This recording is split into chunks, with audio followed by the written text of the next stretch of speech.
আপনি কি জানেন আপনার পার্স আপনাকে ভিখিরি বানিয়ে দিতে পারে? কিভাবে আপনি আপনার টাকা আকর্ষিত করবেন, মানি অ্যাট্রাক্টিভ করবেন? আপনার পার্স কখনো খালি হবে না, পার্সে সবসময় টাকা থাকবে। কি করতে হবে জেনে নিন। আপনি যখনই বাইরে যাবেন তখনই একটা সাদা কাগজে 11টা চাল, অখণ্ডিত অর্থাৎ গোটা চাল, যেন ভাঙা না হয়, আতপ চাল নেবেন। সেটা পার্সের মধ্যে সাদা কাগজে নিয়ে পার্সে মুড়ে নেবেন, পার্সের মধ্যে রেখে দেবেন মুড়ে।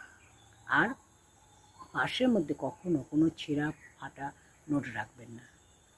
টাকা কখনো অগোছালোভাবে গুটিয়ে মুড়ে রাখবেন না, সবসময় ছড়িয়ে ভালো করে সুন্দর করে সাজিয়ে টাকা রাখবেন পার্সের মধ্যে।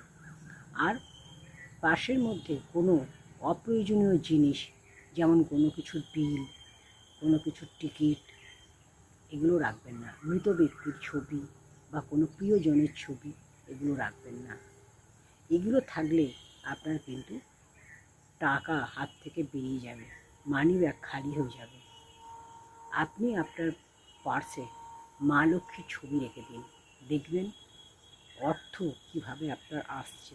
মানি ব্যাগ আপনার কখনো খালি হবে না, মানি ব্যাগ সবসময় ভর্তি থাকবে।